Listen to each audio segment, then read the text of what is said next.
for the Faculty of Arts and Creative Industries, I had this idea, partly out of necessity, but also to spread our research events a little, rather than having one full day or a day and a half of a conference that we used to have in the winter.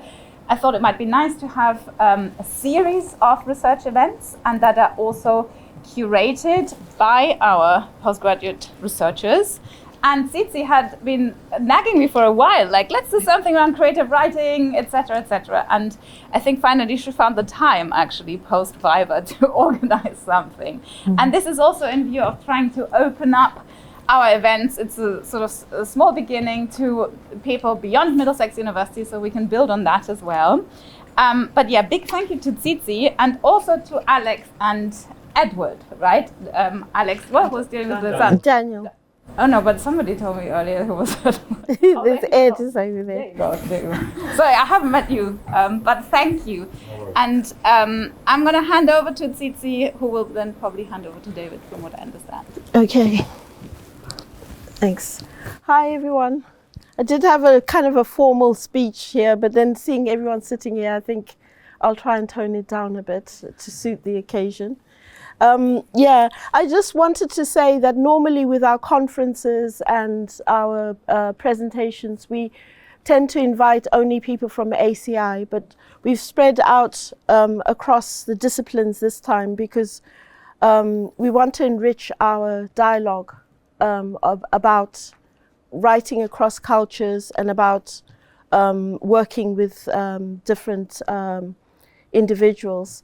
You know, so today's discussion emerges from my work on Babel, and this is a novel I wrote for my MA.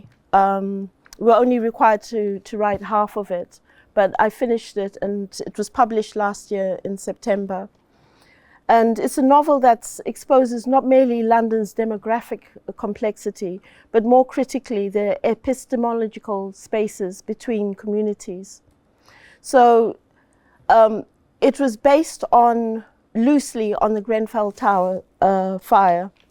And I was always struck by the number of ethnic minorities that lived in the tower. And also the fact that when the news was reporting it, each life that had been lost was reduced to a very small thumbnail. And I thought about it and I thought, well, there's a lot more to it. And it showed us a lot. Just seeing the ethnicities of the people who had died showed us a lot about what London is, that we have this diversity. And so I decided to write this book where I have constructed, there's 6 characters, but 5 of them live in the block. And they're all different nationalities and different ethnicities. So the character construction presented particular challenges.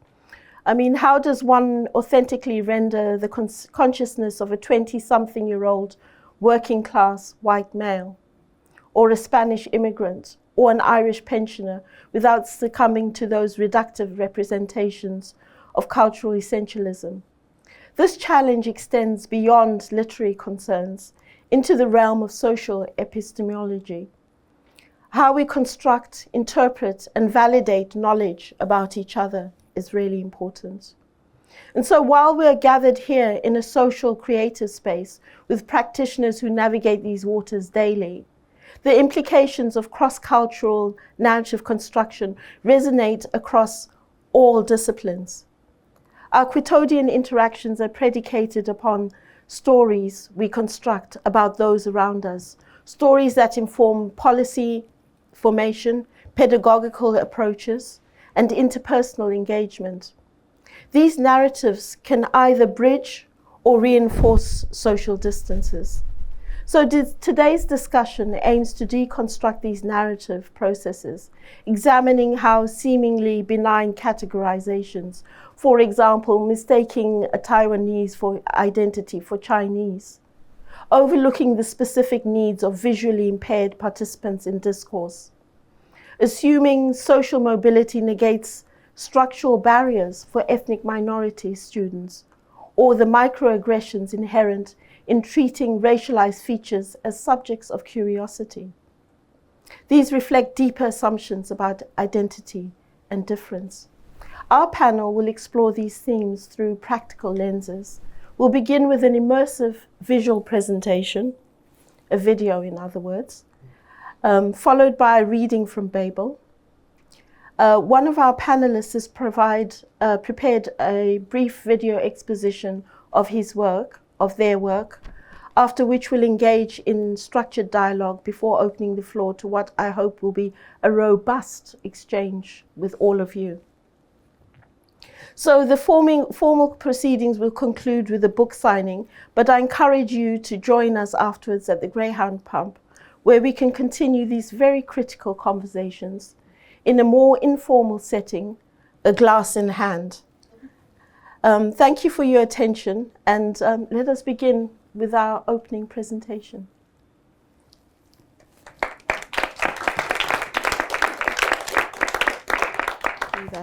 I'm just going to do a quick reading and introduce you to Betty. She's a woman in her 70s who lives in the tower block, and she lives alone in a flat, and she hardly meets anyone. Oh dear, that's my page.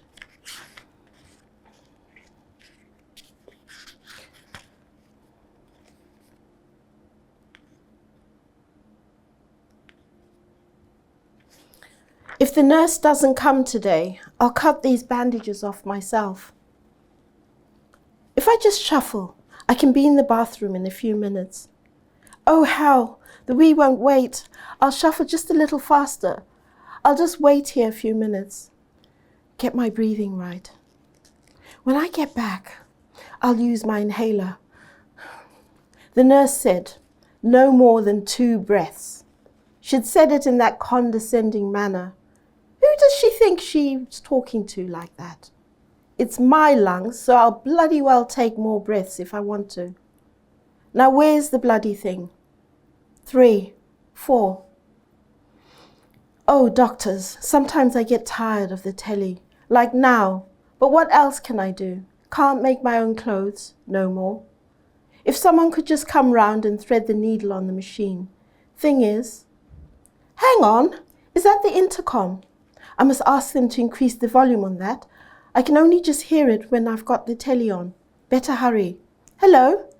Is that Mrs. Lyons? It's the nurse. May I come in?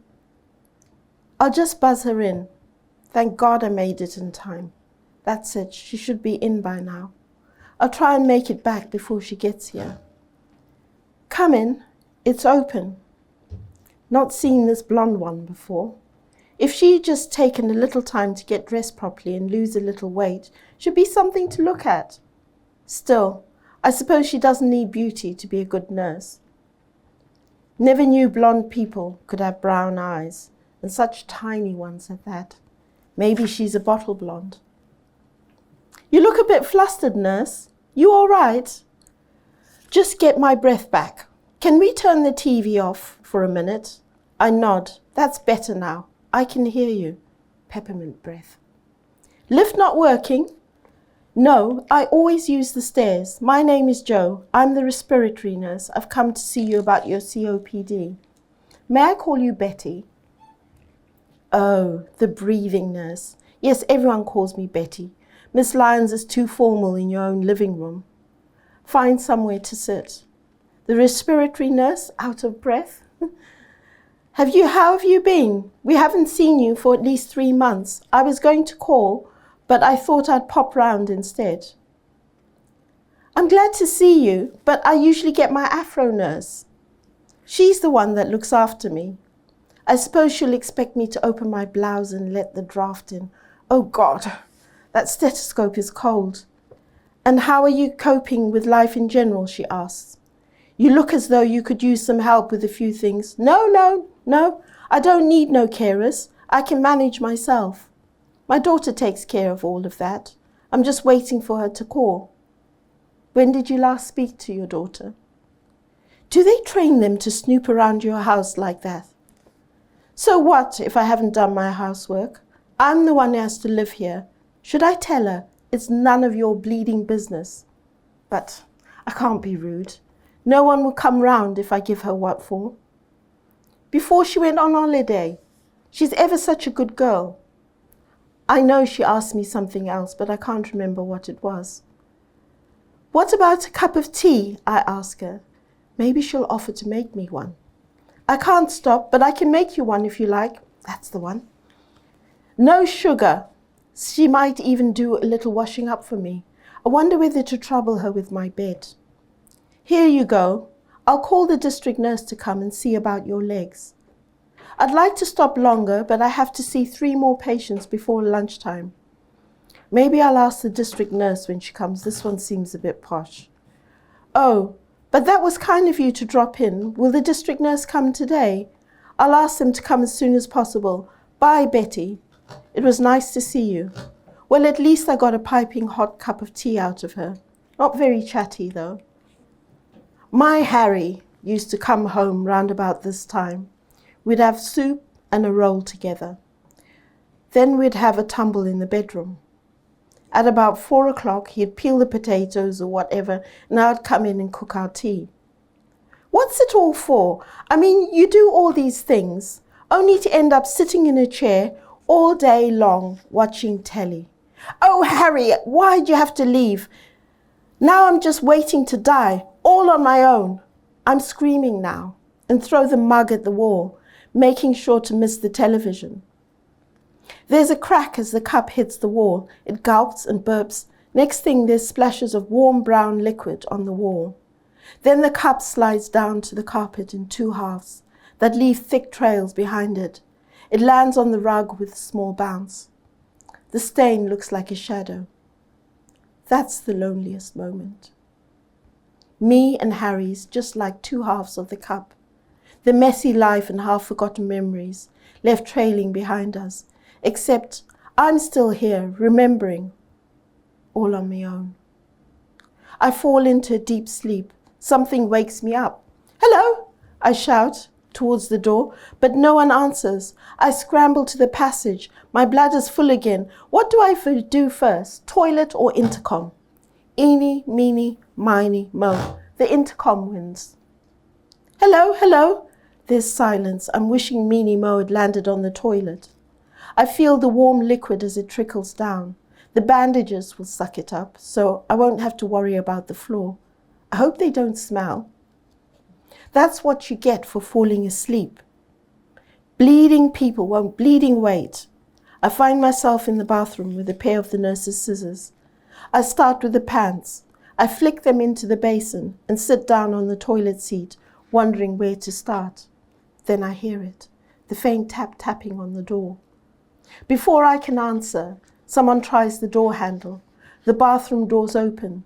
Soon as they step into that passage, they'll see me. The indignity of it all. No bleeding respect. Who is it? My whole voice sounds harsher than I had intended. But look at me. Hello, Betty. It's the district nurse. Hello. What do you want? I ask this coloured face that looks like it's been cut clean from its body. She's smiling at me. Do I know her? Look at her, all skin and bone. Looks like she ought to be on a feeding program. Maybe she's from one of those countries that's always asking for money. Right here in my bleeding front room. Her tunic and trousers hang loosely around her thin frame. When she smiles, her teeth seem to take up half of her face. Her hair's in shoulder-length braids or dreadlocks, whatever they call them. Quite neat, I must say, styled in a bob, with a side parting. I wonder how she gets them to be so even. You haven't met me before, Betty. My name is Skola. Another new one. Why can't they get the same nurse? It's disturbing, all these new faces. You'd better come in then, hadn't you? I wait for her to close the door, then I start the painful trek, trying to think of other things she can do for me while she's here. Pinging of pain shoots right up my legs. I stop for a bit, but she's busy washing her hands in the bathroom, so doesn't notice. I throw myself into the chair and raise my legs up. I can't reconcile my broken flesh with my youth. I feel resentful of this nurse walking towards me as she enters the room. The light catches the sharpness of her blue tunic and contrasts it against the pitch black braided hair and shiny white teeth. It reminds me of what I can't be. Yet I'm starting to warm towards her and breathing comes easier. What did you say your name was? Scholar. What kind of a name is that? Betty, I've come to do your legs. She's trying to be professional, but she sounds mean. Do you have any supplies in the house? I point out a large plastic bag in the corner. She doesn't waste any time getting straight to work. She sticks my feet into a bowl of warm water. It feels nice. She seems nice anyway. I should be grateful that she came. Do you live alone, Betty? My Harry left me 10 years ago now. Oh, you must miss him. Is that your wedding day? She points at the large gilt frame black and white photo on the wall above the mantel with her chin. I have such beautiful memories, but they make me so sad. I hold the tears back. The lace curtain billows inwards, then out on a slight breeze. I imagine it sucking all the memories out with it. I shiver as they pass over me. She's watching me closely, so I smile back. That's you all patched up. Have you had lunch? It's not lunchtime yet. It's 1:30 in the afternoon, Betty. Why don't I make you a sandwich? That's not your job. Don't worry yourself. I don't want her snooping around in my fridge. Maybe that lad Pablo will drop in and offer to do some shopping. It'll only take a minute. She goes into the kitchen before I can stop her. She produces an egg sandwich and a cup of tea. Who does your shopping, Betty? My daughter. I expect she'll be in sometime today. Betty, we haven't been able to get hold of your daughter. We've left messages and she hasn't replied. I'm going to refer you to the social worker so that she can organize some help for you. I don't need help. All those bleeding people nosing around my drawers. It won't be like that at all. Look, if I get the social worker, they'll just come for a chat and ask before they do anything, okay? She grabs my hand and pats it. Wonder if she'd like me patting her head while she was doing my legs. I suppose if she's just coming to talk, then that's okay. Hope she's nice.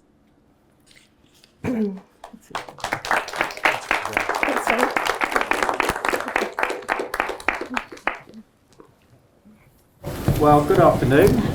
Thank you for that, Tsitsi. Thank you. I'm David Cottis, Senior Lecturer in Script Writing, and I'm going to be chairing this discussion.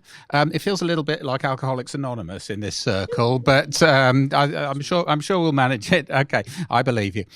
So what I'm going to do in the first instance is we have a very illustrious panel of graduates, postgraduates, and faculty here, who are all in different ways involved with writing across cultures in many different versions of that. So rather than having me spiel about them, I'm going to hand over and let everybody introduce themselves. What I'd like you each to do is to talk a little bit about yourself, about your background, and about your work, and just to talk about what writing across cultures means for you. And if we could start with David. Thank you, David. Hello, I'm David, and it's a thing around Middlesex, there's a lot of Davids. So, I graduated in BA Film at Middlesex in 2023, and most people at uni found my work quite freaky, they'd say, and my family would say, they found I portrayed them as pretty awful people, but I would say that in my work, I'm interested in sort of blurring the boundaries between fiction and non-fiction and sort of challenging mainstream cinema storytelling. So my graduation film, Biological Clock, I directed that and I wrote that with my partner, which was, we were exploring the struggles and experiences of child-free people and actually looking at representation of how to actually write child-free characters and how to show that on screen. And in the last year, I've moved more into documentary. So I've been doing a documentary theatre production called Inglenook, in which, it's about my relationship with my grandmother and there's childhood stories in our house. But I'm also doing a research project called Jiaozi, which is about my mum's generation of a Chinese woman who married English men and moved to the UK in the 80s and 90s. I'm interested in the found footage that, and the stories that can be found from that. And I'm returning to fiction filmmaking this year, and I'm also looking to sort of move into writing for stage plays as well. So that's me. Thank you. And yeah, why not? Do that. And you also have a piece of film work, which I think what we'll do is we'll do the introductions and then show your film and then go to discussion. Yeah. So, yeah, okay. So, Deepika.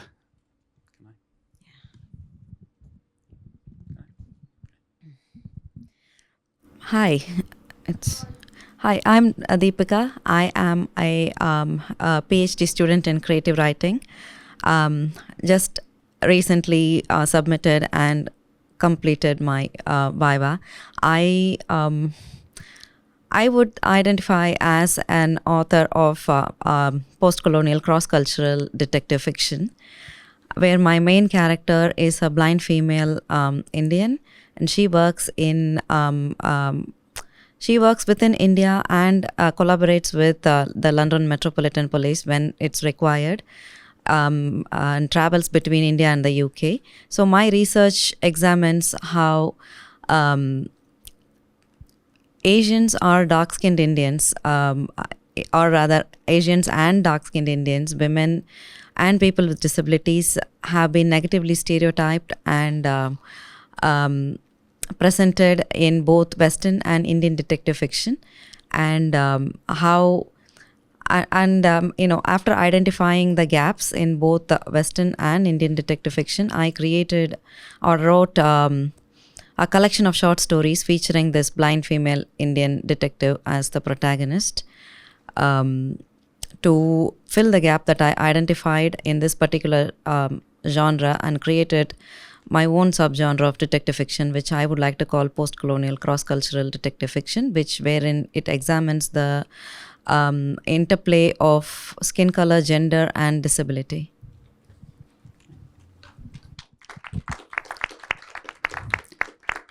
Thank you. Ariel. Hi, good afternoon. I'm Ariel Kahn.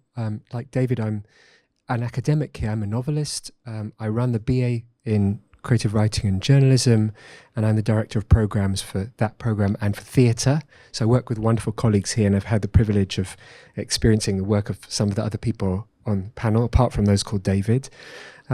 So my before I practiced as a novelist and academic, I trained as a rabbi, and my first novel was set in Israel, Palestine, and I worked with Palestinian novelists. I set up something called the Arab Israeli Book Review, and then that segued now into historical fiction and thinking about ways in which exploring and talking about the past can help us understand a more nuanced perspective on identity in the present.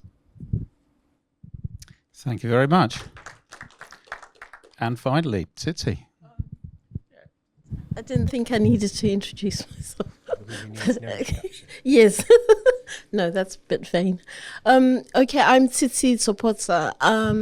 I started life as a registered nurse, and so I've worked in loads of communities, both abroad and in the UK. So I've had very close interaction, intimate details about individuals and how they live, and it helps with my character development. My interests are writing about women like myself, and particularly trying to document the stories of people from different from ethnicities such as my own. I'm originally Zimbabwean, and I'm conscious of the fact that we don't have a lot of written history about us, or even positive stories about us. And so that's one of the things that I'm now working on. I'm a PhD student candidate here. I've passed my viva, and I'm just adding the finishing touches to my thesis. Yeah, that's it. Okay, so can I suggest that we kick off with David's film, and then I have a few questions, and then we'll throw it open to questions from the floor. So can we run the film, please? Give some context first, actually. Absolutely. Just very quickly. So what we're going to watch is a 4-minute documentary film, and this is actually from a film I was working on this week, one of my friend named Kevin called me a few weeks ago and said, I want to make a film with you for a competition. And he said it's about vampires. And I was like, okay, it's great. I love watching lots of vampire films. I'll join you, of course. Then a week went by and we had no script. We had no shot list. We had his friends who had never met before, and no real planning on what we really wanted to make. So I decided this was, at the time I thought this was monstrous what we were doing. But then I realized there was a more interesting story in the making of this film that I actually thought I really wanted to show here. So thank you so much, Tsitsi, for accommodating it here. Thank you. Can we show the film, please? I think it'll be over our heads. Okay. I mean, literally. Yeah. I've never broken over a fight. There's a first for everyone. How do you even break up a fight when there's like a heat of the moment? Because I could get pregnant. It's not something I ever do.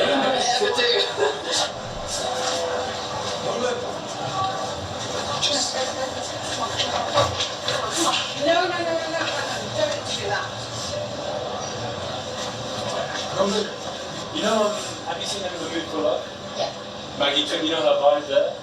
You know that kind of classical, there's a pattern inside of it, it's still like, you can't tell. It's withheld. You can do something like that, or just be you. That'll be fine.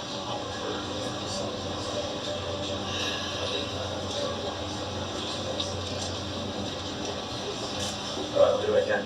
When, as we're talking and we're speaking beforehand, preparing, it's rational. But again, reality is often irrational. So if you're feeling something irrational bubbling up inside, you go with that more than what I'm saying to you right now. Because reality doesn't have someone telling you what to make.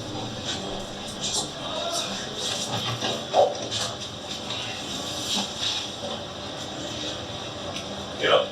Keep fighting. See, don't get ready to get mad, you're gonna smack him up. You're gonna smack him up.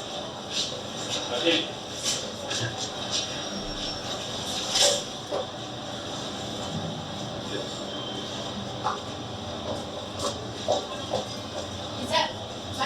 Go on, keep running. Just run. Okay, stop.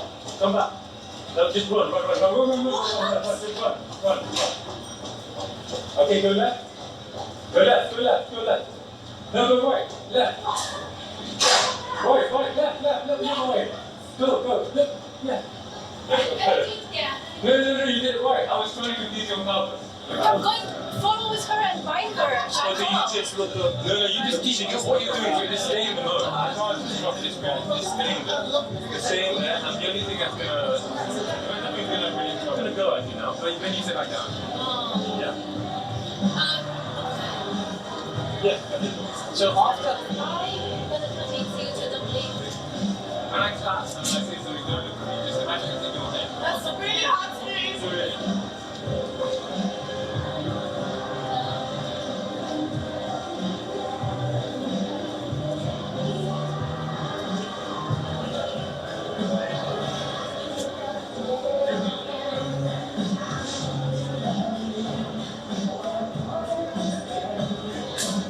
I'm going to say put your hand on Celine, put your hand on your lap, and then, are you comfortable with that? I'm absolutely fine. Okay, Do it in moment.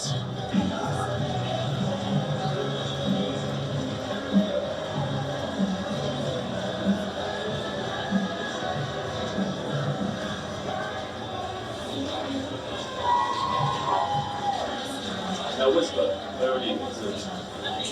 But we also need to get you down there as well. And you're the one who's still holding the camera. So I feel like, I think it's fine if you just go down there. Like, just go, you're younger than you can. I'm going to play mind game. Maybe you've done nothing wrong. So just go down there and go to the floor. Okay.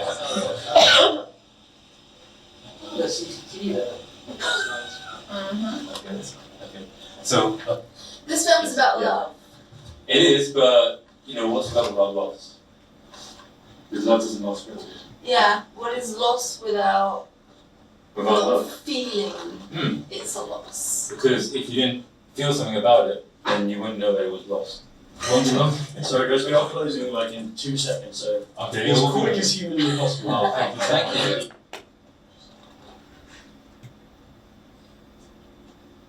Go back in. Need more blood.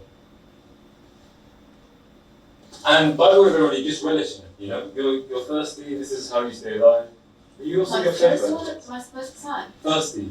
I'm thirsty. So relish in it, because it's not just about being, not about nutrition. It's also about eros. You know, it's about so close to town. Yeah. So very nice. Remember, I'm hot.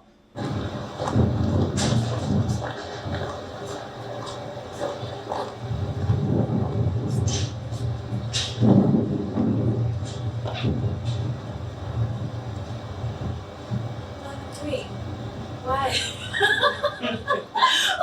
Just cut it when you said, "What am I doing?" There you go. I want to ask you a question, and it's particularly in connection with the theme of this panel. Obviously, it started out by being about vampires. That was the original inspiration. And of course, the vampire myth is inevitably connected with the idea of the foreigner, and very particularly in the Dracula incarnation. You know, it is a novel about a foreigner and about the fear of the foreigner. And I was wondering, well, why particularly you chose the vampire as a way of exploring some of those ideas. I also noticed it's about love, and I was wondering if you could just unpack that a little bit. Shall I? Of course, yeah. So the context was the competition he was interested in was actually the theme was, what does love mean to you? And of course, he had just seen Nosferatu, and we both had. So of course, that's where he then got the idea of. I should also mention as well, it was intentional that he said, I want this one to be about 3 Chinese vampires from Shanghai. Of course, it was only 1 in the end. And of course, when he said that, I thought, the whole thing of vampires as foreigners and Orientals, this is it's murky. But then I think when we then talked a bit more about actually, there's this thing of foreigners about exploring what it is to be a foreigner and then playing on the vampire myth. Okay, there's something quite interesting in that. And I felt, in sort of my own experience of feeling like a foreigner as a sort of mixed British and Chinese person, I feel like a foreigner here, and also in China when I've been there. And I thought, okay, there is something quite personal for me there. So I took it really seriously until I got to when we started filming. And of course, I was like, what's happening?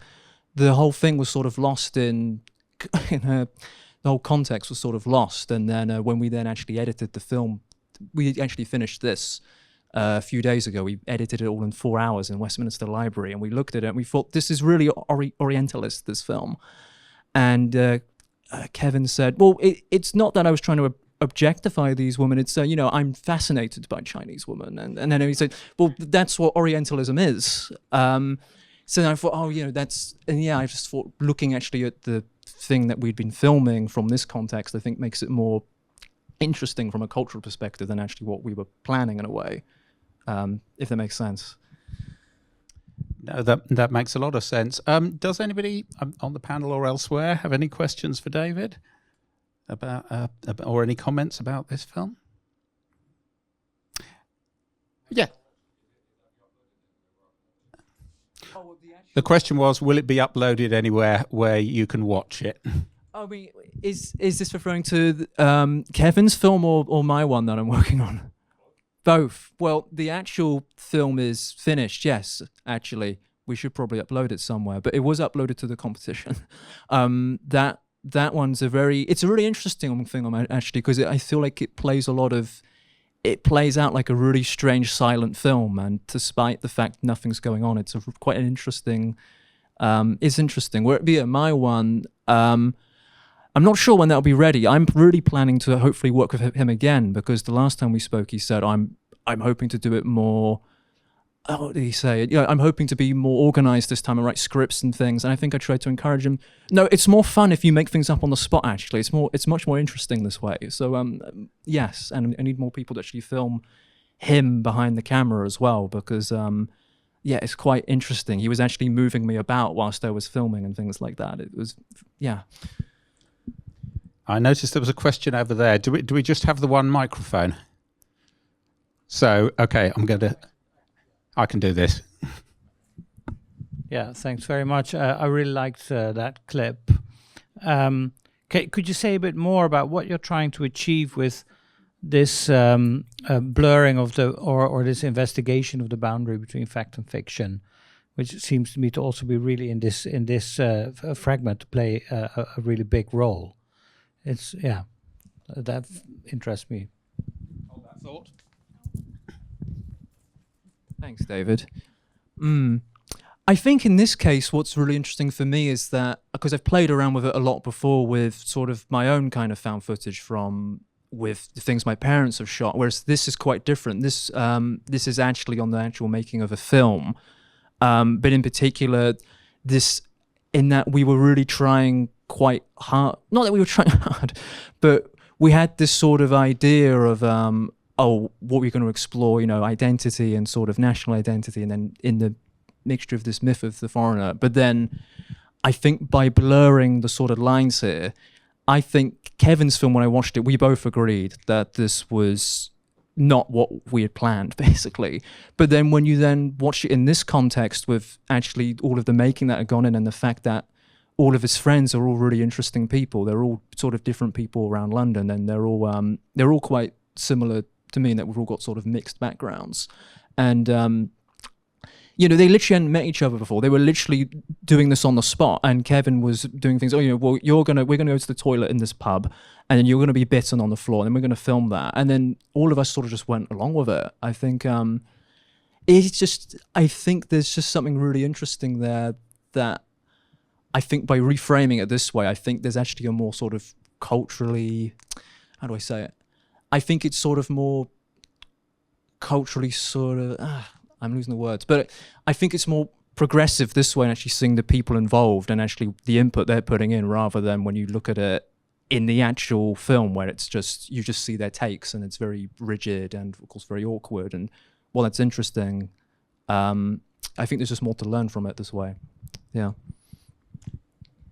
You've given me quite a nice segue into the next question I was wanting to ask, which is, I'd like to ask all of the panel actually, what is the relationship between writing across cultures and the form in which you choose to write? And I would imagine that the answers are fairly different across the panel. And Deepika, I'd like to ask you that question first, because obviously you're working within the form of the detective fiction, which is a very, very defined form, and particularly one that was defined in France and Britain in the 19th century. And I was just interested in what's your relationship with that in terms of form. So can I just hand you the mic, please?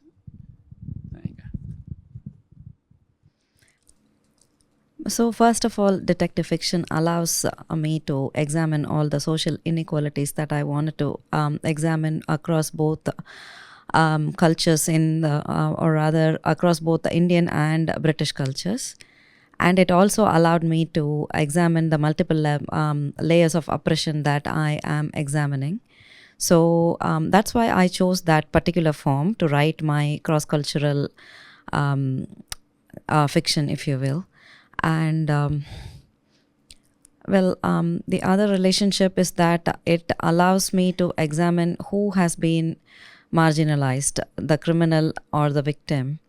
And when you are when you are examining cultures vertically, then the marginalization like rises to the fore. Probably the victim is somebody who is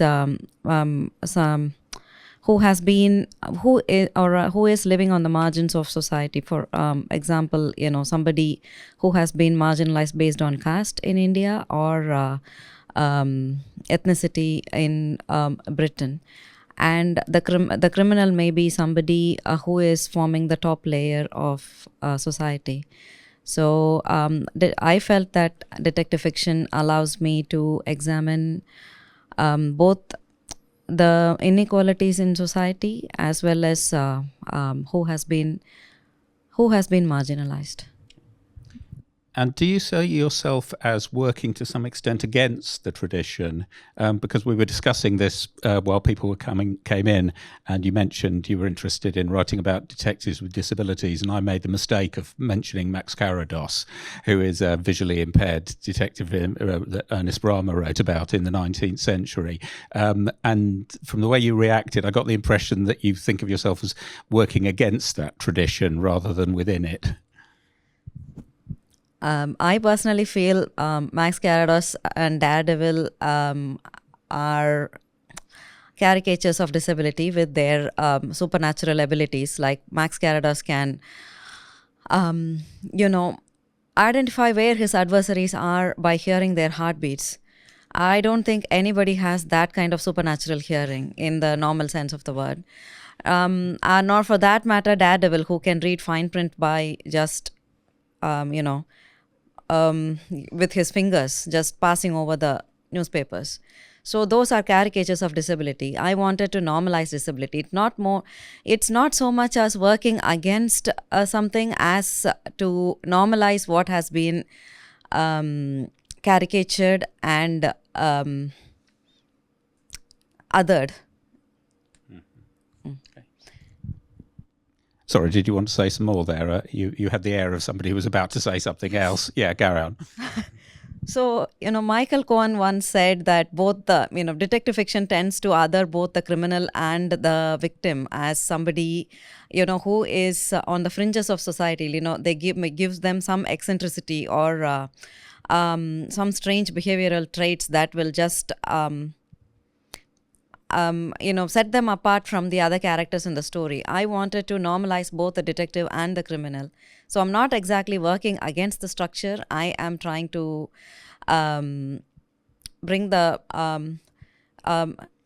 bring things back to how they should be, which is normalizing and making it more realistic. You said something else very interesting when we were discussing this before about the idea of the chosen one and the Dark Lord. Can you elaborate on that a little bit? So fiction, any fiction for that matter, tends to idealize the chosen one, that is the so-called good character, in detective fiction, let's say the detective, and demonize the Dark Lord, that's the criminal. I feel that, in contemporary society, the boundaries are blurred between both the so-called chosen one and the Dark Lord, because good and evil are not as clearly defined, and that binary is becoming more and more adversarial when we look at what's happening in contemporary times, when those who are convicted criminals can get away scot-free even after they have been convicted by a legally chosen jury. Not thinking about anybody in No. particular. We shall not discuss he who shall not be named. Let's not.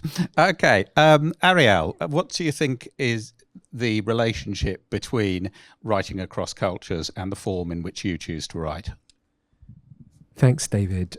So, as I said, I'm writing historical fiction. I'm quite interested in the relationship between objects, which we think we're reinterpreting, and supposedly fixed texts. So, the object in question is a book or a scroll that my grandfather, as a boy, picked out of a burning synagogue in Berlin. So this was on Kristallnacht. My grandfather was a young German boy. His father worked in the synagogue, and they were coming back from school and saw it on fire. And this is a scroll which is the book of Esther. Now, Esther is it's a sort of mythological story set in ancient Persia. It's the only book in the Old Testament where God's name doesn't appear at all, and the name Esther actually means hidden. It comes from a Babylonian word, Ishtar. And my grandfather, when I was a little boy, I would sort of sit on his lap, and at the festival, he would use this. I thought it was a comic, but actually it was an illuminated manuscript. And now as an adult, I'm kind of shocked that he just used it. But the silver was melted down one side. And I always thought, this must be Esther's version of the story, because it looks so different from anything I'd seen. And then when I decided to research this as an adult. So we know mostly about Persia through the Greeks. Herodotus, supposedly the father of history, who portrays them as effeminate anti-foils to the democratic Greeks because, you know, the men wore high heels. This was actually so they could get on horses, as well as so they could be taller than the women and see to the back of the court, so they knew when it was feeding time. But the form that I'm writing then is about overheard or secondary stories. So a bit like the kind of detective work Deepika was talking about. Mine is a sort of queer love story between Esther, Ishtar, and the queen, Vashti. And Vashti's trying to find out something about this woman, because I also think sometimes the stories and the people we think we know, we might not. And so I'm trying to recreate for the reader my experience of testing different kinds of story against one another. So there's interviews with people who knew the central character as a child, but clearly have their own agendas. So it's almost like a journey around the main character before we maybe get her own voice. So kind of training the reader to be a critical reader and to say, okay, there's clearly more than one way of seeing history, or her story in my case. Great, thank you. That also connects very interestingly, of course, with Babel, Tsitsi, in that is also a novel that is told in a number of voices, as the title does sort of suggest. Again, is there a connection between being a cross-cultural writer and the form that you've chosen to write in?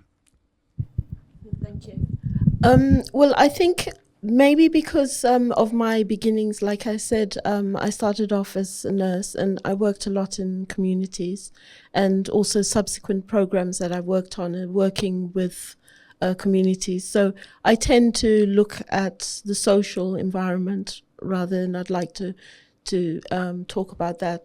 And just for example, I always find, I was just thinking about the connection between Babel and the recent race riots that we had, where other people have opportunity, because of social media, people have opportunity to tell their own narratives about what they think, and they're not necessarily accurate.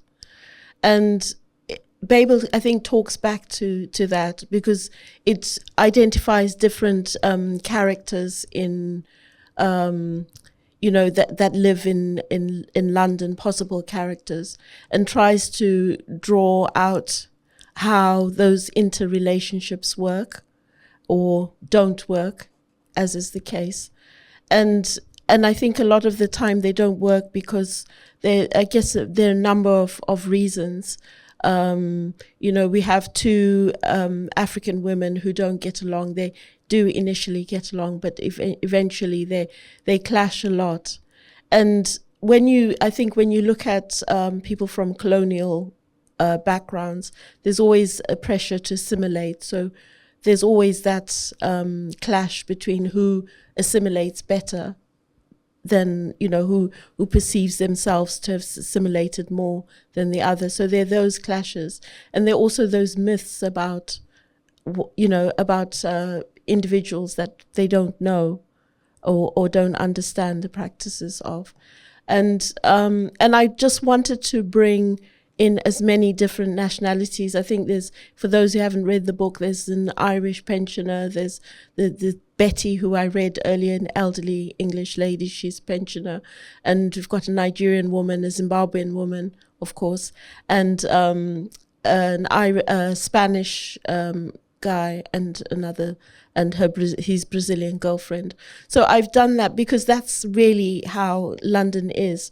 And in the years that I have walked, because I've actually been to see patients in West London in those tower blocks, and it's always striking to see who comes out of the lift, and it's just this diverse. So I think my writing across cultures was really to really talk about the story, and that yes, when from looking from outside, sometimes people seem to look as if they're really getting along well, but it's very complex. Relationships are very complex based on a number of factors, and that's the story I wanted to tell. One thing that did strike me on reading the book is that there's an interesting device in it, in that you tell it from the point of view of 6 characters. 4 of them describe the events in the first person. One of them, his actions are always described in the second person. So it's always you do this, you do this. And one is described entirely in the third person, is in a more traditional narrative. And I was wondering what the thinking was behind that particular formal choice. Okay. Well, I think that the third person is the woman who's kind of piecing everything together. So she needs to be in the third person because a lot of it is in the past tense, and it just gives her a more a sort of control over the narrative. And then the second person, the first person I did because I wanted us to explore. I wanted the book to explore how people experience life and how their thinking and their relationships. And then the second person I used for Luke. And I did that for Luke because there's, we always talk about privileged white males. And here's a white male who's not privileged. And he feels somehow that he feels guilty that he's not got a job anymore. He can't look after his daughter and he's on the dole. And he fits this sort of image that a lot of people don't really think about. And so he has this guilt. And I always thought that the best way to bring out the guilt was to make him feel as if somebody's always judging, society's judging him. So when you have the second person, you're able to kind of imply that in a way. And yeah, so... and just before we leave the question of the form and content, David, I'd like to come back to you. I mean, you said you were interested in exploring the boundaries between fact and fiction, and you're also working on a piece, Inglenook, which combines film and theatre. So you've got projections on the screen, and you also have yourself as a live performer. Is there a connection between the fact that you work in mixed forms and cross-cultural, or am I just being ridiculously oversimplified there? It's interesting because I think previously, before in my work, I would have said, I would have naively said, "Oh, there's nothing political or anything motivated by national identity." But actually, looking on it now, like I think looking at something like Inglenook, for example, I mean, that decision to sort of move into theatre really came from the context of, my grandmother I'd been making that as a documentary for a while, but my grandmother is quite ill now, and I just felt to sit down and interview her in a sort of traditional documentary like way, or even sort of going around and just filming space with it just feels really it feels rigid. But I also have this fear of potentially just putting words in people's mouth.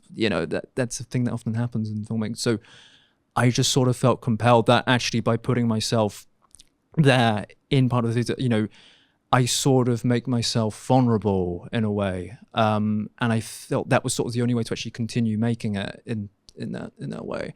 And I think it does link in some ways to sort of how I feel about my own sort of mixed race heritage, funnily enough, because that was something I used to not be very, not that I wasn't proud of it, but I think it was a thing for a long time when I was a teenager. It was something I didn't understand. I wanted to consider myself white, actually. And I think I'm at this point sort of in sort of my work where I feel like, actually I'm more open about, trying to be vulnerable, and that actually helps with trying to approach writing cross-culturally or writing from a different perspective. Because I think, I just... how do I put it? It's like, I just feel almost like compelled to just put myself in these situations, I suppose. Yeah. Thank you. Another question I wanted to ask is about this question of diaspora, in that we are talking about people from writing from a lot of different cultural perspectives. And of course, we are here in London, which by its nature is very full of people who are from different backgrounds. As a lot of you know, I'm of Welsh heritage, and it's often said that the Welshman is never more Welsh than when he's in England. And And I think I suppose in the first instance, I'd like to address this one to you, Ariel, because obviously by definition, until fairly recently, Jewish writers have been diasporic and have been cross-cultural. And I'm just wondering what this situation of being within one culture, but also being of another one, and how that affects your writing. Thanks, David. That's quite a rich question, really. I think it's very helpful for writers, Tsitsi was saying, to live between worlds and roles, because then it allows you to hear different stories. And for me, fiction is about difference. You know, it's not a monologue. It's not a single perspective. And as I say, my story is set in a kind of London's antecedent, which is Babel, the original Babel, in Babylon, and Babel means the gate of the gods, because you could practice any faith or none in this city. And Esther is a refugee from the sack of Jerusalem, and the army is made up of people from different cultures and different perspectives. So I think that being part of a diaspora is fascinating. There are sort of mainstream attitudes that you're supposed to ascribe to, and then as between generations, there's often lots of shifts, tensions, differences that chip away at that narrative. And as I say, taking an object that's part of my own personal sort of family history that made its way to the UK and then to museums, and imagining it from a woman's point of view when it's been told from a very patriarchal male point of view, sort of frees up me to do what I felt was interesting storytelling, to see how a different kind of cosmopolitan culture worked or didn't work. And I'm hoping that the reader will infer things about their own lived experience, you know, the kind of diasporic lives that we're living ourselves. So I hope that makes sense. Thank you. Does anybody want to pick up this question of diaspora, or shall I just pass it round? Yeah, Tsitsi, do you want, you have the air of somebody who wants to say something. Yeah, that was really challenging. And I tried to, I think I cheated a bit, because I remembered different people that I've met, either worked with or, you know, looked after in some capacity. And I used some of the, you know, the information about them or conversations that they have to try and construct their characters. I think the most difficult person to write was Luke. Why? Because he belongs to a world where I think the only contact I would have with him is really minimum. If, say, for example, in work, I wouldn't really interact with him that much. And also, from a social point of view, I wouldn't necessarily interact with somebody like him. I don't know anybody on benefits and things like that. So it's not really an area that I knew.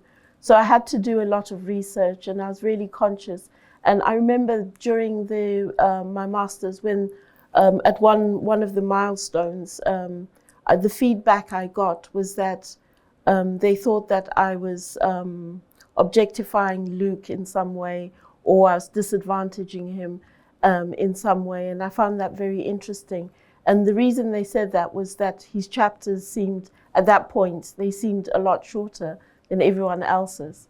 So, and I think I did struggle a lot to build him. And I worked a lot with the tense as well. So started off giving him first person.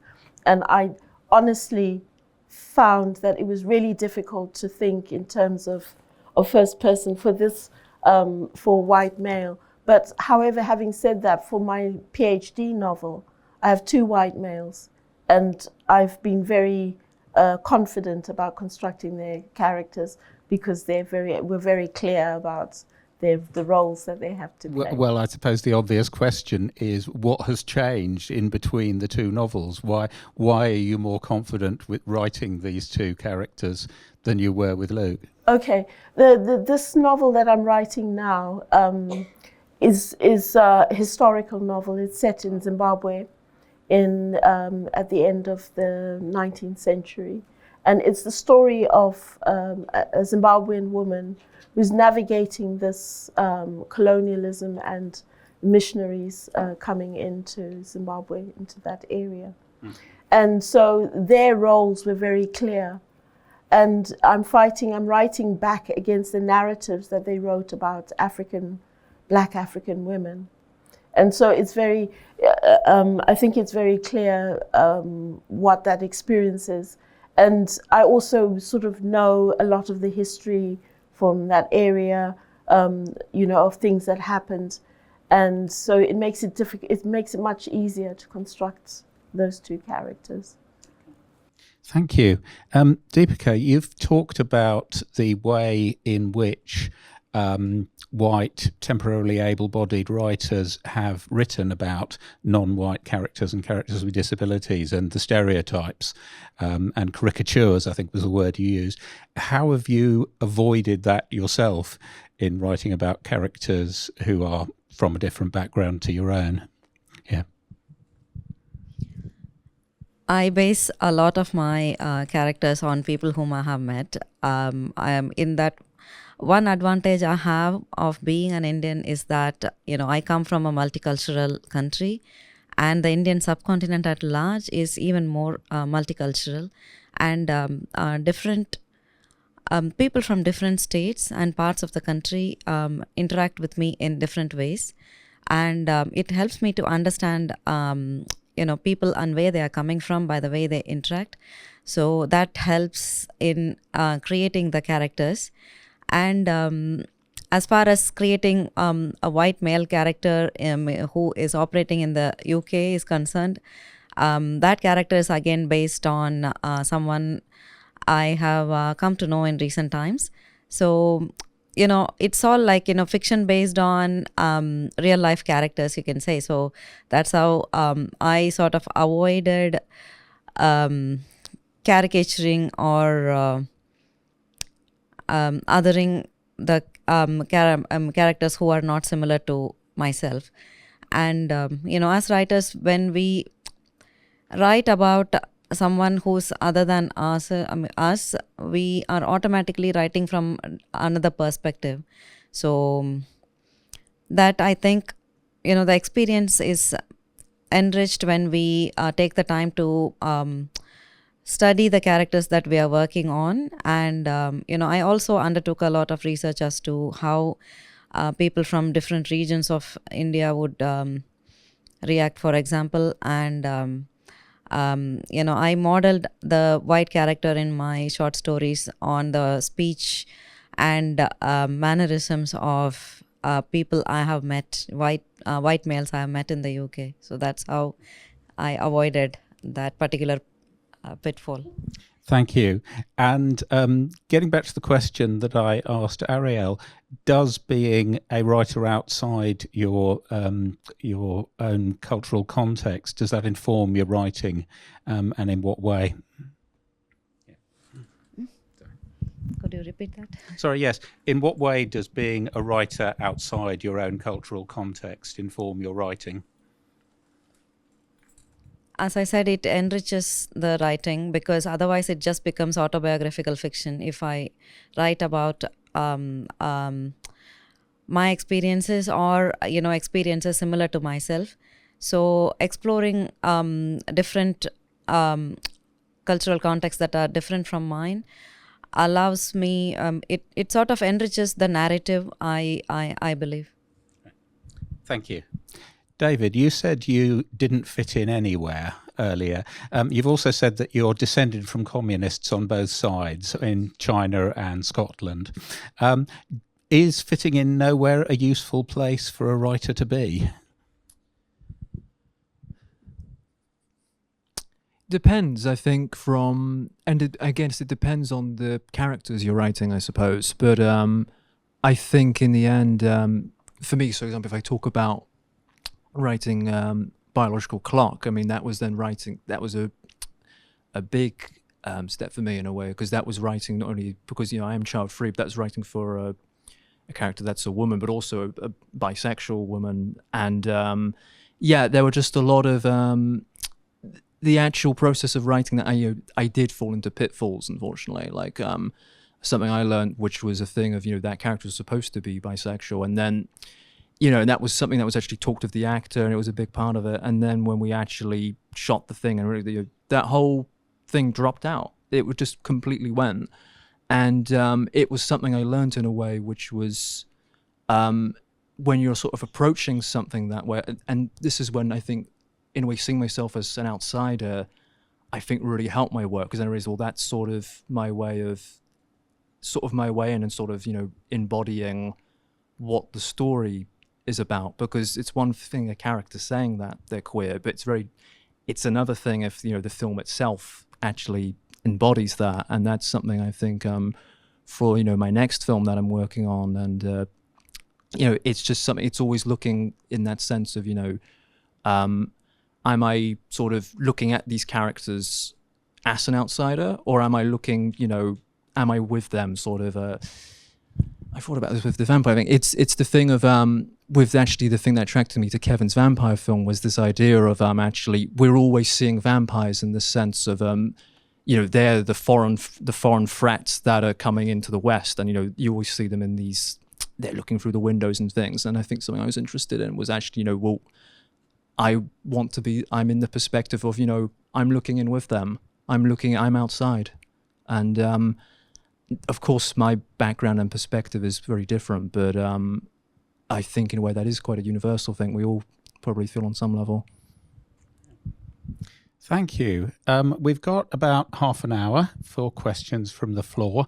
So I've got more things I would like to ask, but I think you're probably all sick of listening to me. So does anybody have any questions? Okay, hang on. Right, you didn't tell me this would involve so much running about. Okay. So writing across culture means like educating the reader and also making them unlearn so many things that they have perceived to be culturally related. For example, I and Deepika have spoken, whomever sees me, they talk about chicken tikka masala and butter masala, which we don't eat at all. In South India, we don't enjoy. But the one thing that I encountered across London is chicken tikka masala. And it's tikka, it's not even tikka. Oh my goodness. So while I was writing my PhD on caste, I was feeling like I need to make the reader unlearn so many things about what caste means. And when I say I eat beef, the first question that comes to me is, you're Indian, how come you can eat beef? Then I have to give them the context of how I am a lower caste person, how not all Indians don't eat beef. It's a privilege, it's a religious thing. So many things I have to make the reader unlearn. So I was writing so many things on the footnote, to be honest. Then I, in the process, learned how to bring them into the main text. But while writing a novel, there is so many literature about African American culture, African British culture, but as you said, we don't know anything about Zimbabwe, African black feminist or whatever. Nothing, we have heard about nothing. So was it a challenge for you to educate through your novel? How does it work? Yeah, I think my research challenges that more. Because I think that in the sense, when you're writing a novel, you don't want to explain. It's a bit like mansplaining, you don't want to explain things too much. You need the reader to discover things and to join the dots and understand. So I think what I aimed to do, especially in this last novel, is to try and get people to understand, to see her in her own environment, and hopefully people educate people then from that. And there's a lot. It's not just about the woman, female side of things. It's also about the environment as well, and what happens in the environment. And this next book that I've started writing now is really, it's from the perspective of and I'm deliberately making it vague. It's from the perspective of someone who comes to this country to work as a carer. So they're seeing everything. We'll be able to understand the story from, how they perceive other people, and just doing a running commentary on some of the things, the microaggressions, the inappropriate, the patronizing behavior, inappropriate language and things like that. So it allows them to make this commentary without having to say there's something wrong. But yeah, so that's, I guess, I don't know if I've answered your question. I was wondering if anybody else on the panel wanted to chip in on this, because, of course, one thing we haven't really talked about is the question of audience, which adds a whole other cultural element. I mean, yes, do any of you feel that you have to educate your audience a bit? Yeah.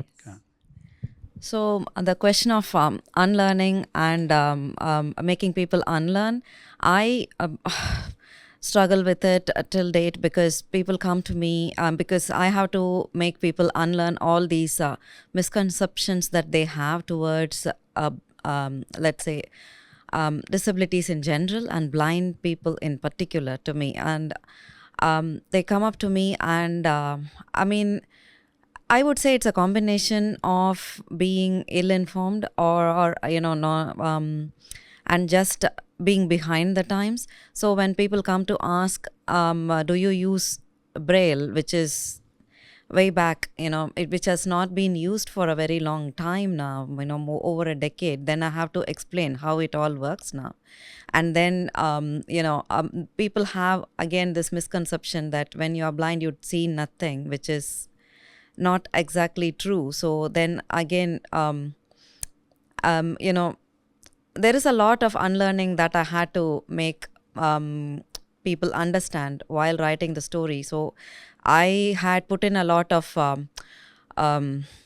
spaces where, you know, see my protagonist sees silhouettes entering into her space, which is what I can, which is the level of vision that I have, that I can, you know, see forms and silhouettes, but I can't really make out who or what they are until I have other cues like smell and sound. But, you know, it's not that I had to, you know, through my stories, I'm trying to inform people that it's not that we can see nothing, but there are slight nuances that we are able to see, but you know, it's very slight, and it needs the help of other senses to help us to identify what's what. So that's the unlearning that I have tried to do through my stories for my audience. Thank you. David, Ariel, would either of you like to chip in on this one? Sure. Yeah, go ahead. That's okay. So for me, literature is very much an engine of empathy. I'm a bit like Tsitsi was saying, you know, you try and write someone who's different to you. That sounded like a fascinating process, a journey to, you know, when you were talking about Luke. And I was thinking how, so the novel I'm writing, I started writing during lockdown.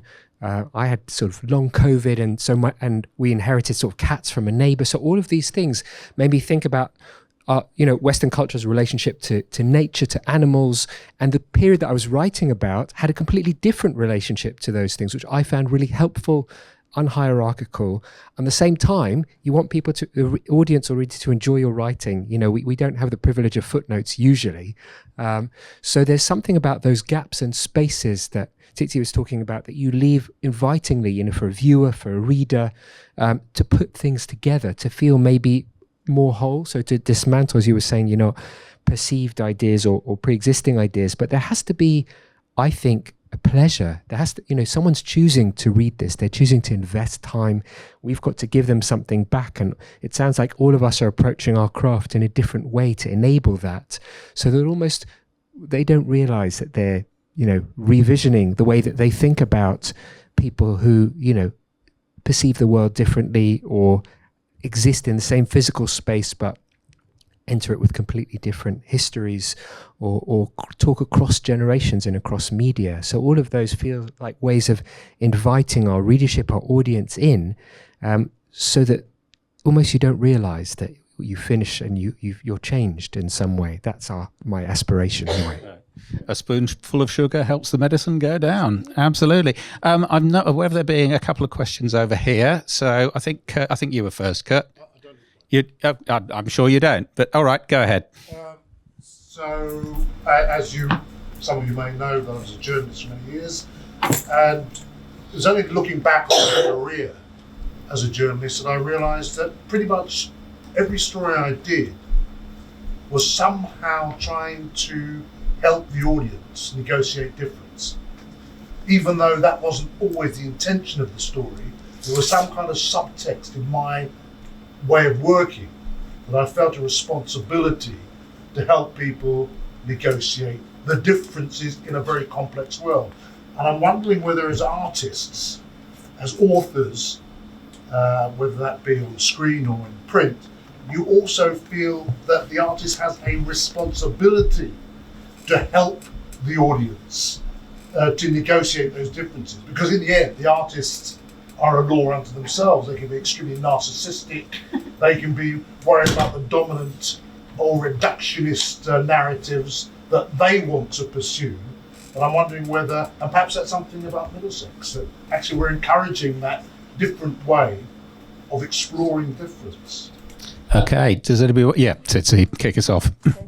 It's a very interesting question that you asked, and I wanted to respond with, I belong to a Facebook group for writers once upon a time, and in that group there was a woman who was commissioned to write a novel about a black woman, and she accepted the commission, but she had no idea how to do it, and she was obviously not going to do any research. So I decided to observe, because everyone's got an opinion on Facebook. And I think somebody, so she said, well, what should I do? And then someone said, you shouldn't write it if you can't represent this person. And then someone said, oh, well, just write a big fat woman with a big bottom and who laughs all the time. So, of course, I was furious. And I said, I said more than I should have. And then I was removed from the group. So, but it's that, I think the thing is, it's not, writers are not exclusively from Middlesex or from other universities. There some, that are just artists. They don't do any research, and they don't think about their ethical responsibilities. And then, so you think about, it makes you sort of realize that they're not answerable to anyone. And, they can write exactly what they like. And I think the more narratives that we get about people who have been underrepresented in novels or, or in the media, the more we put out, the more we counter some of these narratives and we show how ridiculous they are. And I think also people, if you just look in this room, for example, we have so many different nationalities represented here. And every continent, I think, except maybe Australia.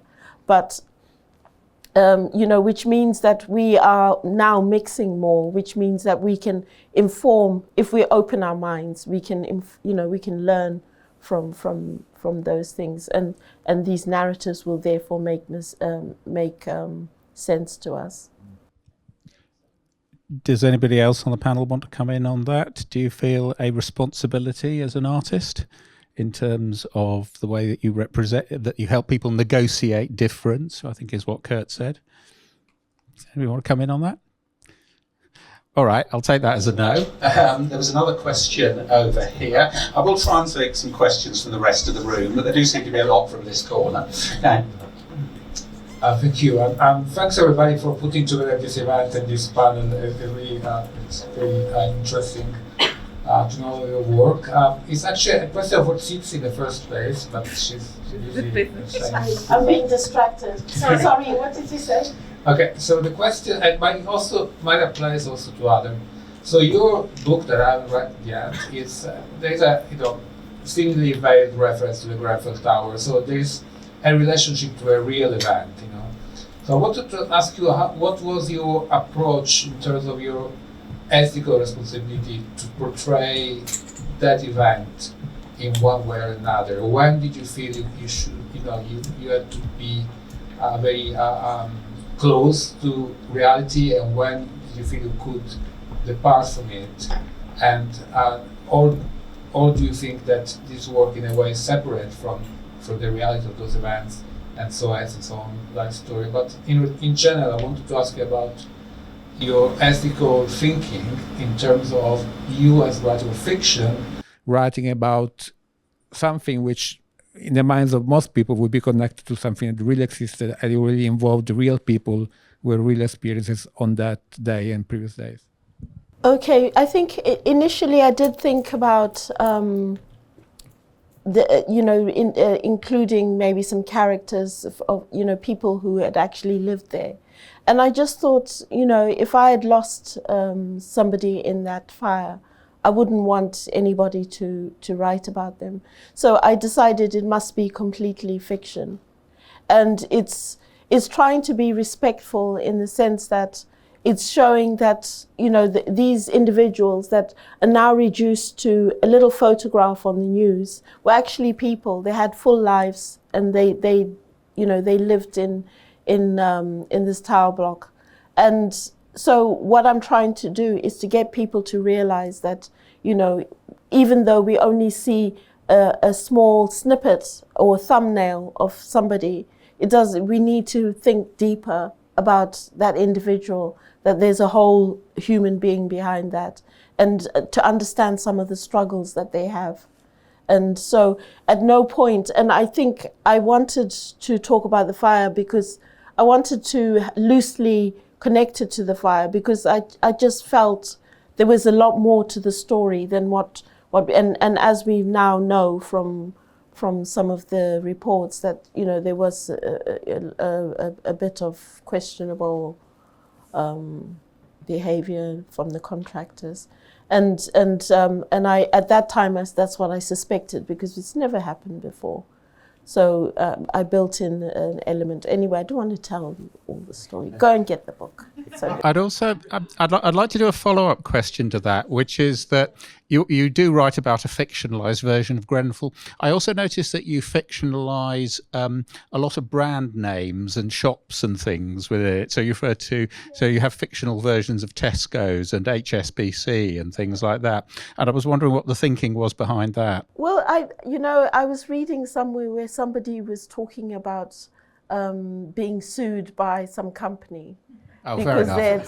So I thought, what, let's play safe and just create. If I say, I can't remember what I called it now, I'm so bad. Teskit? Is it something like that? Yeah. People will know I mean Tesco, but they can't come after me for, Okay, fair enough. I don't think you say anything particularly bad about them. No, I don't. But it's all perception, isn't it? Oh, fair enough. And okay. I wanted to also be free to say exactly what I wanted. If the staff there are rotten, then let's talk about that. Yeah, fair enough. Yes, Ariel.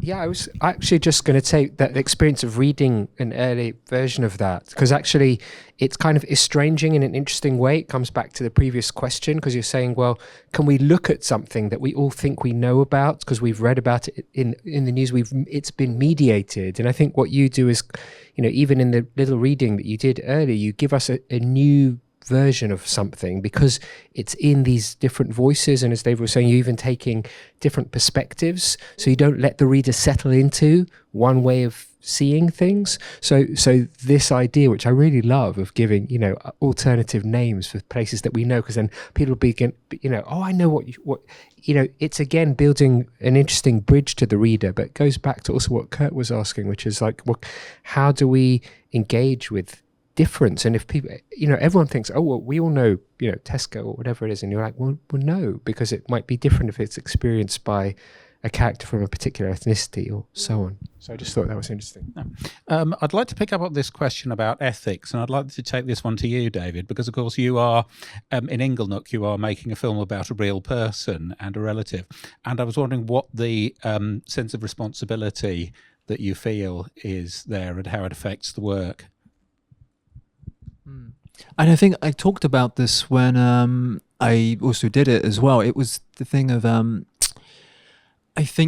responsibility I felt, which is, of course, I have to be there performing in a way with Ming. But what I said was that... Sorry, just to clarify. Yeah. Ming is what I call my grandmother. I don't call her granny or grandma. I call her Ming, and there's a whole story for that. That's another day. But with this, it was because I think the thing is that what I see in my work now, and particularly with documentaries, that even if, this is about a real person, I can never ever, what I understood is I can never ever show you the person that Ming really is, and I can only show you what she means to me. And because, the Ming that my father knows and that maybe my mum knows, and, it's probably a completely different person with, different experiences they've had. So, and that's why I wanted to make the film, because my experiences have been, growing up, in my short 23-year-old life, and then you're growing up in a house and hearing all these stories about her. And I felt, in a way, yes, I'm showing you my relationship with her, but in a way, it's always still about me. It's about sort of my perception of her. And that way I feel more, so I feel more honest doing like that, but I feel like at least that way I'm acknowledging that, this is, the person who, I care about, and, this is how I would like you to see her. But if I went and tried to maybe make a traditional documentary about, this is my grandmother and she's done these amazing things and this and that, it would, I just feel somewhere you walk into a territory of it being dishonest, or that I'm trying to portray somebody, the person I'm portraying on film is, it's never going to be the actual person, but this way through, in a way, because in this performance, it's like Ming is talking to me for a film, but I'm talking back to her on the phone, so I'm responding to all the things she's saying. And although this is a recording, I know it still feels like, for me, it still feels like I'm talking to her, And I just feel that was the only real way I could really approach it from this point. Yeah. Thank you. There was a question over here, I do believe. So just wait 1 second till I get there. Thank you very much. And thank you for the invitation and organizing this. It's a really fascinating event. And congratulations, Tsitsi. And thank you. Thank you very, very much. Two questions, if I may, two very quick questions to your panel. The first is with regards to just in terms of sort of dialogue and speech, what sort of tricks or devices do you use as writers or filmmakers or whatever in your various artistic spaces?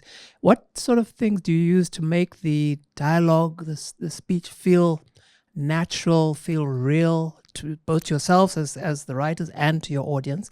That's kind of my first question. The second one is, like Tsitsi, I'm from Zimbabwe, and we also have, we have various languages and so on and so forth. So that question of sort of the indigenous or the language of origin, or language of heritage, if we may call it that, whether it's from China or India or Wales or Zimbabwe, do you use that at all? Do you feel it useful in some of your writings, and how do you navigate that in your work? Thank you. Okay, so two very interesting questions there, both pertaining to language. Can we take the second one first, actually? Can we take the second about, about having a language of origin and a language you write in? Do you want to? Yeah, go ahead. Okay, it's a good question. For language of origin, okay, if we talk about Luke, because he's indigenous to here, I really wanted to reflect the way he would interact with his peers and with anyone else. And so some of my research involved going onto social media, finding somebody who sounded like him, hear the football spiel, like what do they talk about football, and find out a little bit more, for example, which football clubs he would most likely be a fan of, and how he would converse with I've forgotten what his name is. There's the character he interacts with quite a lot. So that was useful for that. And then for beauty, Beauty is Zimbabwean, it was easy to find her, her dialogue, because it's, interacting with people from that age group, and also, looking at Facebook as well, because, you know, people always like to do commentary on everything. So you can pick up language that's popular, or videos that's popular. And then for the last novel that I wrote, I was thinking in Shona and writing in English. So it wasn't a literal translation, but it carried the essence of this person and the way that she looks at life. So that's what I was hoping to do. So those two novels. And with this character, because this novel that I'm writing now, I don't want to identify, I want this person to represent all the carers, from whether they're from India, Africa, wherever they come from on the planet, their perspective, because I think their struggle is very similar. They encounter the same things. So I'm not going to be specific about their identity, but just that they represent all these people. And I hope it works, because I haven't done this before. So. Okay. What does it mean to think in one language and write in another? It means that, for example, let me give an example, just trying to think of a sentence, like maybe I would say, I'm just trying to think, because it's the way that you perceive things and the way you structure your sentences. So there might be an emphasis more on, so if you were saying, I'm trying to think of something that I can give as an example. Like, for example, I can't think of anything now, but you shift your emphasis. Like, if you're talking about an experience, you might use a description that either simile that with your environment, or you might make a reference to somebody with respect to maybe to that. For example, with my character in the novel, her name's Zui. She's always making comparisons to her environment, you know, like to animals, or like she talks about her sister-in-law, and she says, oh, she's, because the sister-in-law greets her and says, mother of so-and-so, or, you know, wife of so-and-so, or big sister, she says, and then, or big mother, she's telling her, and then she says, oh, well, we're so formal, and yet we're sisters. And they're not really sisters, because they're married to brothers. So, but then her perspective is that we're sisters because, you know, we're in this foreign space. So those are the kind of things that you would do, that I would do, devices I would use, that, you know, that sentence wouldn't be said in English normally. Yeah. So there are other examples. It just kind of on the spot, I can't. Okay. Does anybody on the panel want to come in on either of these on the question of writing? Yeah, go ahead. So similar to Tsitsi, my protagonist, sometimes thinks in Tamil and I write in English, which has involved in her inner voice making all these sarcastic remarks, which are basically direct translations of statements in my original language, which is Tamil. And I have also used the fusion language of Tanglish in my writing to express her views. And like Tsitsi was saying that, women married to two brothers are sisters. We have a term in India that is co-sister or co-brother. That's, two men married to sisters or two women married to brothers in the family. That's not used anywhere else, in any other form of English. So I use a fusion language as well as direct translations from my language of origin to, enrich the narrative. Thank you. Ariel, David, do either of you have anything you want to say about either of these questions? Was that?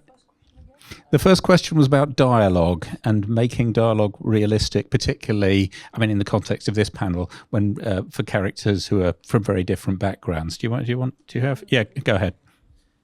Well, I mean, because I think it's a thing for dialogue in, I mean, specifically writing for screenplays and films. I think my experience has been on, actually, I find that like I nearly end up always taking out lots and lots of dialogue.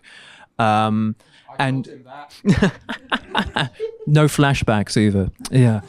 And but I think for me it comes from a kind of personal interest in that I find it very hard sort of coming up with, you know, sort of original. I feel like it's, when I write dialogue or writing characters, it's always coming from a source of something. So for example, that's why sort of family dynamics tend to normally be a really big element in my work, because nearly, I think a lot of the things that my characters will talk about in Biological Clock, even these are things that have either been discussed, you know, within my family, or these were actually coming from interviews and different kinds of, you know, we did interviews with lots of different child-free people, childless people, and even actually people who were parents and are actually opening up about things that they were struggling with.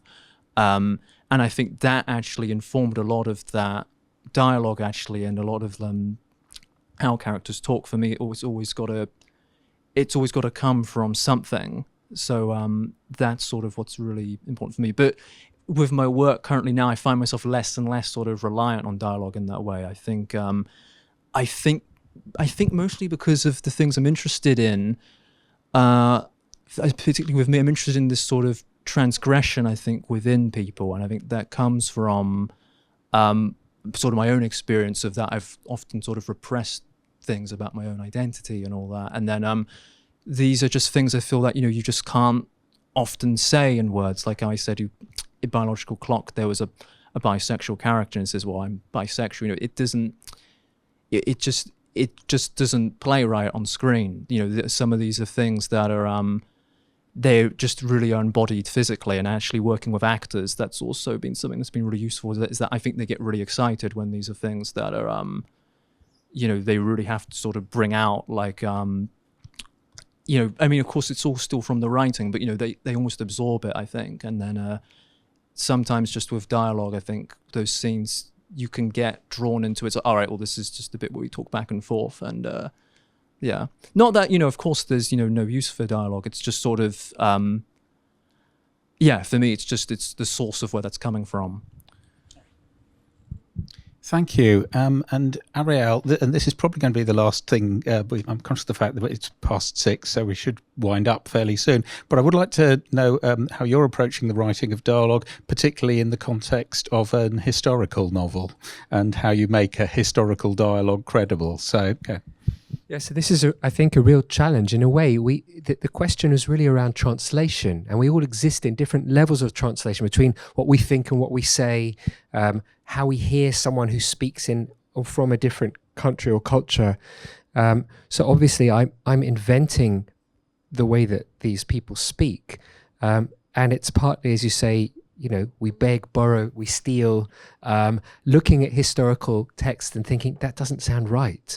Or here's a character who doesn't speak. What would they say about this situation? And it's that hunger, that curiosity, I think, that drives us. Almost like, how could I overhear?